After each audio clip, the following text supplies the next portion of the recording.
Hi friends, welcome back to Arusuvai Panthi. இன்னைக்கு நம்ம அறுசுவை பந்தியில் ஒரு ஹெல்த்தியான பிரேக்ஃபாஸ்ட் ரெசிபி முருங்கைக்கீரை கேழ்வரகு அடை ரொம்ப டேஸ்டியாக எப்படி செய்யறதுன்னு பார்க்கலாம்.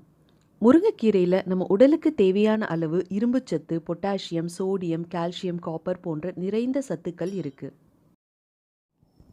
கேழ்வரகு புரதம், நார்ச்சத்து, மெக்னீசியம் அதிகம் நிறைந்த தானியம். இதனால நம்ம உடம்பு எளிதில் சோர்வு அடையாமல் நாள் முழுக்க உற்சாகமாக இருக்க கேழ்வரகு உதவுது. இது போன்று சத்துக்கள் நிறைந்த காலை உணவை எப்படி சிம்பிளாக டேஸ்டியாக குயிக்காக ரெடி பண்ணலாம் பார்க்கலாம் வாங்க. ஒரு பேனை ஸ்டவ்வில் வச்சு நல்ல சூடானதும் எண்ணெய் 1 டேபிள் ஸ்பூன் ஊற்றி கடுகு, சீரகம், உளுந்து தாளித்து எல்லாம் கொஞ்ச நேரம் பொரிஞ்சதும் நறுக்கிய 2 காய்ந்த மிளகாய் சேர்த்து பொடியாக நறுக்கிய 2 பெரிய வெங்காயத்தையும் சேர்த்து நல்லா வதக்கிக்கலாம். நான் இப்போ சொல்கிறது 2 பேர் சாப்பிடுவதற்கான அளவு. இது கண்டிப்பாக ஃபில்லிங்கான டயட்டாக இருக்கும். வெங்காயம் இது போல் நல்லா வதங்கி பொன்னிறமானதும் 2 கையளவு கீரை மற்றும் தேவையான அளவு உப்பு சேர்த்து 1 நிமிஷம் வதங்கினதும் ஸ்டவ்வை ஆஃப் பண்ணிடலாம்.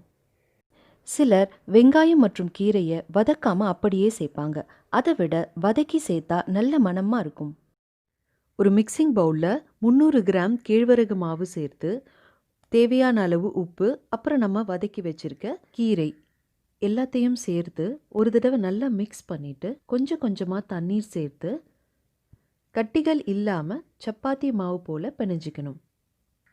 ரொம்பவும் தண்ணி சேர்க்காம இது போல் மாவை பிணைஞ்சிக்கணும். ஒரு தோசை தவாவை ஸ்டவ்வில் வச்சு நல்லா காஞ்சதும் எண்ணெய் அல்லது நெய் 2 டேபிள் ஸ்பூன் சேர்த்துக்கலாம். இப்போ நாம் பிணைஞ்சு வச்சிருக்க மாவுலேருந்து கொஞ்சமாக எடுத்து அடை போல் தட்ட போகிறோம். நீங்கள் பிகினர்ஸாக இருந்தால் இந்த மாதிரி தட்டுறது கொஞ்சம் கஷ்டம். அதனால் ஒரு வாழை இலை அல்லது கவரில் கொஞ்சமாக நெய் அல்லது எண்ணெய் தடவி அதில் தட்டி தவாக்கு ட்ரான்ஸ்ஃபர் பண்ணிடுங்க.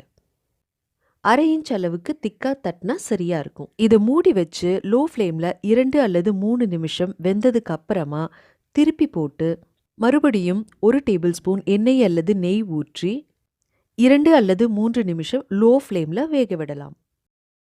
அவ்வளோதான், நம்ம முருங்கைக்கீரை கேழ்வரகு அடை ரொம்ப சூப்பராக ரெடி ஆயாச்சு. இந்த அடைக்கு சைட் டிஷ்ஷே தேவையில்லை. உங்களுக்கு தேவைப்பட்டா தேங்காய் சட்னி அல்லது கார சட்னி கொண்டும் பரிமாறலாம். இந்த அடையை குட்டி குட்டியாக தட்டி குட்டி ஸ்நாக்ஸ் பாக்ஸுக்கும் கொடுக்கலாம்.